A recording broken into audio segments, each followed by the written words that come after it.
On the eve of the first G20 Education Working Group meeting in Chennai, IIT Madras organizes a seminar and exhibition on the role of technology in education. Deliberations take place on the use of digital technologies by G20 members to provide accessible, inclusive and equitable education, and emerging technologies to provide skill education and training.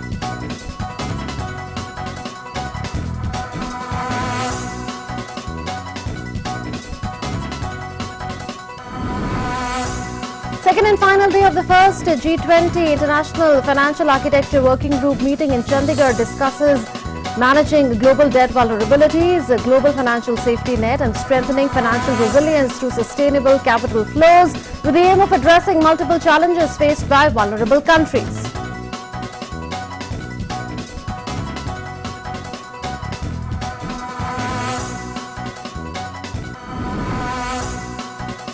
Two-day Science 20 Inception meeting concludes in Puducherry. G20 delegates welcome India's 100-page proposal for pursuit of disruptive science.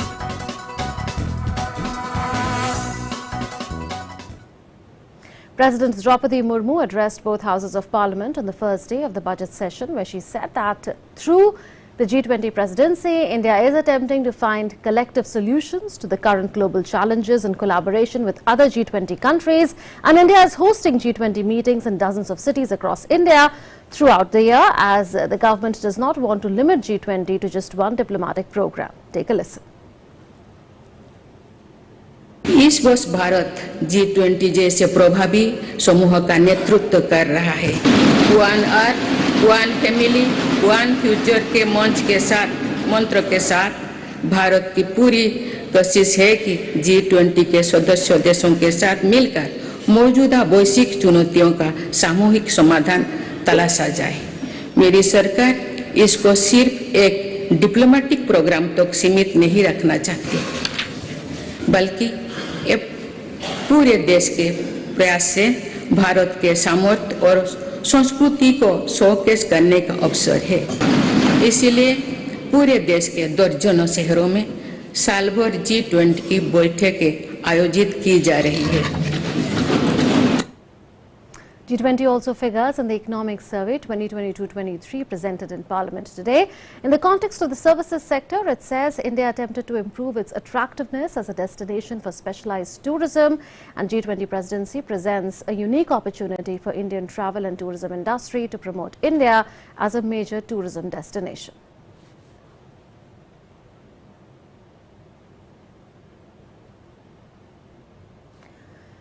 And this is what the Economic Survey said on crypto regulation efforts being made by the G20.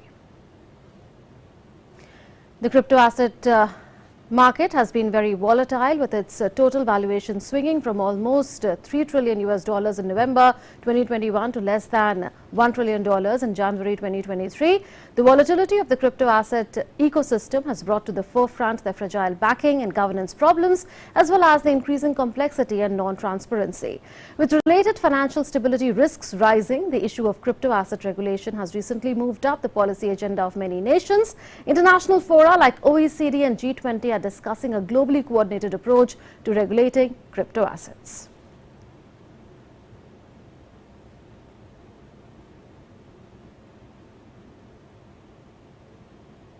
On the eve of the first G20 Education Working Group meeting in Chennai, IIT Madras organized a seminar and exhibition on the role of technology in education.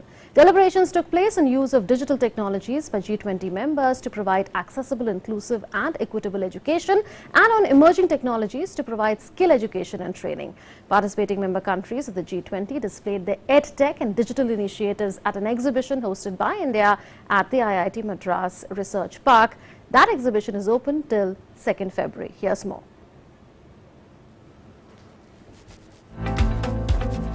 A seminar and exhibition highlighting the role of technology in education at IIT Madras set the stage for the first G20 Education Working Group meeting in Chennai. Professor V. Kamakoti, Director of IIT Madras and Chairman of its research park, termed the seminar as an icebreaker for the delegates. We are now getting into a different format, as we see here. We have a seminar and then an exhibition, and then tomorrow is the working group meeting. And what we do here today is basically, one is an icebreaker. We are able to start conversing with people. We get introduced to people. We also understand the concerns of different countries in the area of education. At the sessions, deliberations took place on providing accessible and equitable education to K-12 learners or learners in the whole schooling ecosystem from kindergarten to the 12th standard, and on enabling high-quality higher education learning opportunities at scale.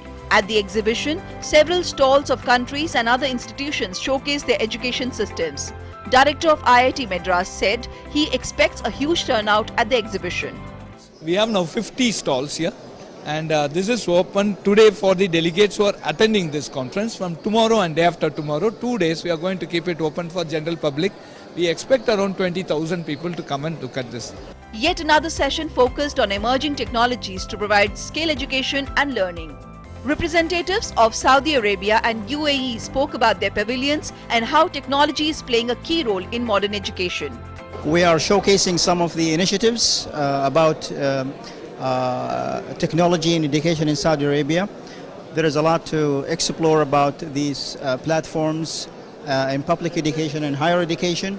And these are both platforms and courses, and also study in Saudi platforms for international students. Participation of UAE in the exhibition for educational technology, and we have 3 companies representing UAE today. Educational technology companies that are based in UAE, but also providing their services inside UAE and outside UAE.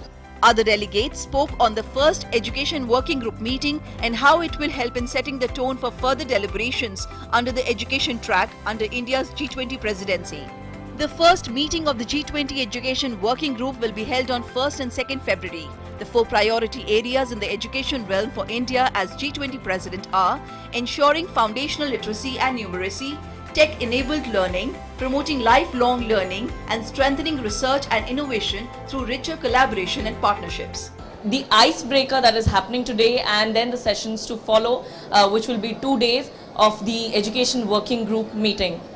With camera person S. Shankar, this is Shama Mishra for DD India, Chennai. So, for perspective, we are being joined from Chennai by Professor Andrew Thangaraj, Professor Electrical Engineering with IIT Madras. Such a pleasure to have you, Professor Thangaraj, on India at G20. We know that tech-enabled education is the present and more so the future, but there are also challenges. For instance, there is a digital divide within G20 countries and between G20 countries. Some countries do not have digital resources at all, or very minimal resources they have. So were those challenges that tech-enabled learning poses and the countries' challenges that the countries face as far as ensuring tech-enabled learning is concerned discussed, and what was the consensus that was reached? So this question came up during one of the panels, and we've had to deal with this issue quite a bit even inside India, right? So how do you make sure that everyone has a laptop and connectivity to the internet? And today it's possible largely inside India. The 4G networks are pretty good. They seem to work across the country, but then device could be a problem. And what we find very interesting is the colleges we associate with as local chapters. That's why I'm an NPTEL, for which I'm the coordinator. We are able to associate with colleges, and then the colleges help us bridge the digital divide a little bit. They bring in, they provide the devices to students, they provide internet connectivity to students. So I think between 4G and hopefully 5G that's coming, and the colleges helping out, we are able to conquer the digital divide. Okay, so those were certain ways in which the digital divide can be addressed. You know, having said that, on the other issues that were discussed, I understand that there was a discussion also on how incubated institutions can take forward the skilling process. We are aware that the government is coming up with a new skills strategy. There are also discussions taking place on having a skills harmonization framework. What were the discussions as far as this is concerned?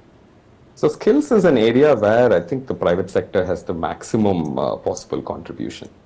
Generally, the public universities are good at theory-oriented degree courses, diploma courses, and that we do a fantastic job of. There is skills involved in that. It's not that graduates should be divorced from skill, but nevertheless, I think companies can innovate. They can come up with very nice XR, AR, VR tools that people can use remotely and even in person to augment skill education. So quite a few discussions happened around skill, and I see the private sector leading the effort here. Okay. Now, having said that, what were some of the best practices that were discussed, which various countries can incorporate going forward?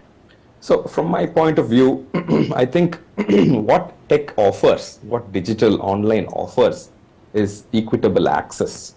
Wherever you are, whatever your background is, whether you had the money to go to a great school and coaching place, etc., for entrance exam, you can today access the top institutes in any country with online digital tech. So I think access is a fantastic thing that digital technology has enabled, and programs like SWAYAM, NPTEL, and IIT Madras's Bachelor of Science in Data Science, both of these are actually signatures of how access has changed education today. So SWAYAM, NPTEL, and all of these programs are possible because of the digital connect that is possible, and students have benefited across the country just because of these programs. I heard the school education secretary say that Diksha platform has been showcased at the exhibition and that India is willing to offer it as a global public good. What was the kind of response that was there from the G20 delegates, and what impact do you think something like this can make? Because like you are saying, there are several best practices that India itself has. That's true. From my side, I should say I don't have too much exposure to Diksha. I'm more from the higher education side. I've only heard about Diksha from many people. I think it's a fantastic platform. It's made for teachers, I believe, for creating content suitable for students in grades 1 to 12. It's worked fantastically well during the pandemic, particularly during the pandemic. So many schools survived using Diksha. So I think it's a fantastic platform. So are SWAYAM and NPTEL, and those are also very nice platforms for people to use as well. So I think as a country, we've built 2 or 3 platforms aimed at K-12 and higher education, and all of these are available for anybody to use today. What were some of the innovations that were showcased that have been developed by research parks and educational institutions? So inside IITM Research Park, there are quite a few edtech companies. There are companies that work on creating AR, VR, XR type solutions. There are quite a few of them that were shown. There are companies that work closely with professors, given their proximity to IITM, to convert the knowledge that professors have into viable products for virtual labs, for instance. I know companies of that nature. So I think there is a long distance to go as far as how to bring in labs and hands-on into the digital world. In my opinion, that's still not a solved problem. That's why I keep saying innovators, startups, new companies need to come into this picture and contribute. And towards the end, your thoughts on the need to make tech-enabled learning available in local languages as well? So that's the real final frontier. I think if you take a country like India, English is the gateway for everyone. Right, so that was Professor Thangaraj joining us from Chennai, sharing his views on tech-enabled education. A seminar has started, and this is the eve of the 2-day education working group meeting. We leave it at that. Thank you, Mr. Thangaraj, for speaking to us from Chennai. G20 delegates enjoyed a cultural evening in Chennai. Take a look.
The second and final day of the first G20 International Financial Architecture Working Group meeting in Chandigarh discussed managing global debt vulnerabilities, the global financial safety net and strengthening financial resilience through sustainable capital flows with the aim of addressing multiple challenges faced by vulnerable countries. Anu P. Mathai, advisor in the Ministry of Finance, addressed a press conference on the concluding day of the first G20 International Financial Architecture Working Group meeting in Chandigarh. This is what she said on the issues discussed in the meeting.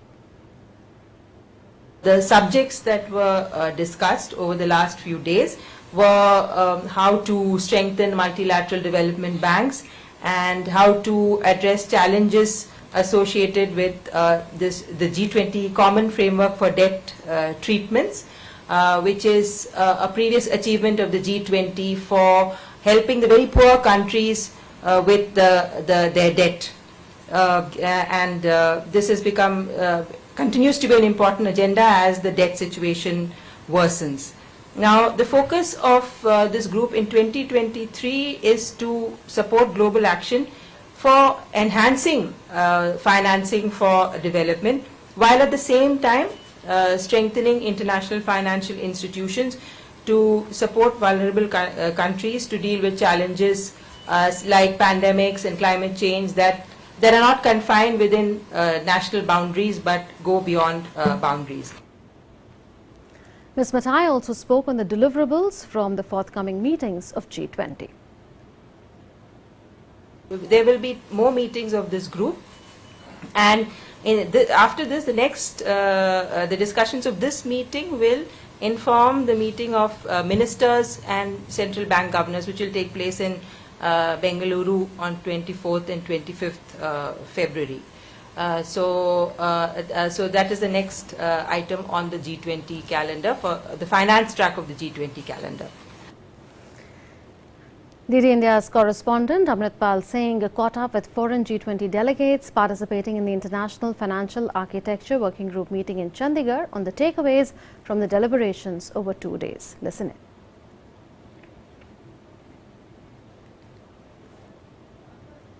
I think it's important to look at, and we've spent a lot of time in the last 2 days talking about this. International financial architecture is about delivering for citizens, delivering for people.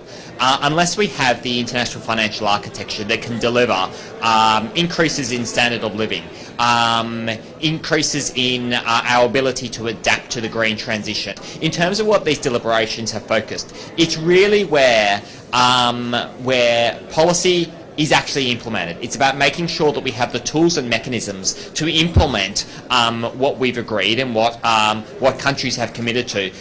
A real sense of concern about particularly those countries where OFC who can access concessional finance through the Poverty Reduction and Growth Trust, which is an indication of some 73 countries who are the weakest and most vulnerable.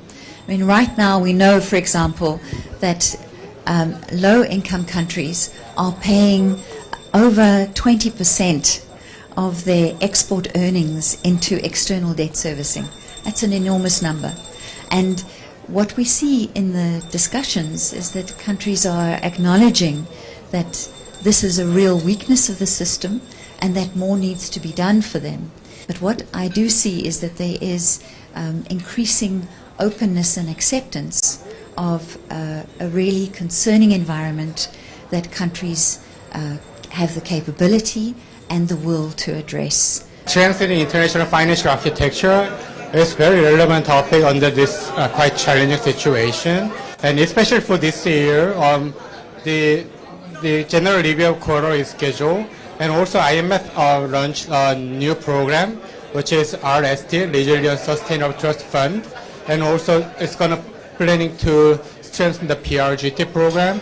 So the G20 country could cooperate and strengthen on those fronts. It was a fantastic show of Indian culture, not just from around this region, but across the country. It was incredible welcome. The light show was magnificent, and I think every single delegate here has felt incredibly loved and incredibly welcomed by the welcome that we've had here in Chandigarh. The two-day Science 20 Inception meeting concluded in Puducherry. India's 100-page proposal for pursuit of disruptive science was welcomed by overseas delegates. Delegates attending the Inception meeting of Science 20 in Puducherry were treated to an evening of traditional music and dance performances.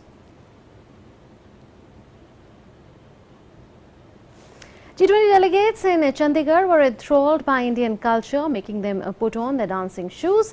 We leave you with those visuals. Thanks for watching. Namaskar.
Can growth and fiscal consolidation goals be met at the same time? The government will really be also required to do a very balancing act, if one can say, to continue on to the path of the fiscal prudence. We should maintain the momentum of public capex, which is very important. What we would like to see in the budget to give that leeway for the common man to deal with some amount of inflation that we have seen. What does India Inc. expect in terms of policy impetus from the budget for the manufacturing sector? Continue on the path of ease of doing business and also on the cost of doing business. What interventions would you suggest for the budget in this area of public health? The digital healthcare side, as I mentioned, very, very important focus, strong on the rural and the district levels in the tier 2 and tier 3 cities.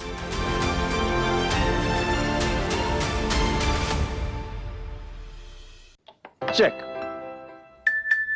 जाना पड़ेगा। अरे game छोड़ के 1 महीना हो गया complaint किए हुए, बैंक रिफंड ही नहीं कर रहा है। कंप्लेंट करनी है। अरे बैठिए बैठिए यहीं से कर लीजिए आरबीआई के ऑम्बुड्समैन को। कैसे? आरबीआई अधिकृत बैंक, एनबीएफसी या डिजिटल लेन देन के जितने भी प्लेटफॉर्म्स हैं, उनकी शिकायत आप कर सकते हैं घर बैठे बैठे आरबीआई के सीएमएस पोर्टल पर। ये हो गया चेकमेट। कंप्लेंट करेंगे क्या? आरबीआई कहता है जानकार बनिए, सतर्क रहिए। Can growth and fiscal consolidation goals be met at the same time? The government will really be also required to do a very balancing act, if one can say, to continue on to the path of the fiscal prudence. We should maintain the momentum of public capex, which is very important. What we would like to see in the budget to give that leeway for the common man to deal with some amount of inflation that we have seen. What does India Inc. expect in terms of policy impetus from the budget for the manufacturing sector? Continue on the path of ease of doing business and also on the cost of doing business. What interventions would you suggest for the budget in this area of public health? The digital healthcare side, as I mentioned, very, very important focus, strong on the rural and the district levels in the tier 2 and tier 3 cities.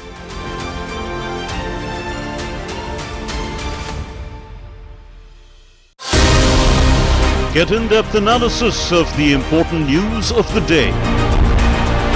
Spotlight on day's newsmakers. Expert comments to dissect the news. Get the finer points of the matter. Watch Dateline 5 p.m. on weekdays on DD India. Let's talk a little bit about your role as a minister. Science and technology obviously comes very naturally to you. There's nothing that you need to prepare on. So how have you aligned yourself to understanding the various ministries, and how do you present and prepare yourself for Parliament? Till the 27th of May 2014, that was my first day when I entered into Modi block, because 26th May evening was the oath ceremony. So it was a great learning experience, because learning about how the governance is done, and fortunately Prime Minister Modi has a great penchant for governance reforms. Absolutely. So within 2-3 and he monitors it himself. And he has a number of ideas, and I think some of the best practices have been introduced under his guidance.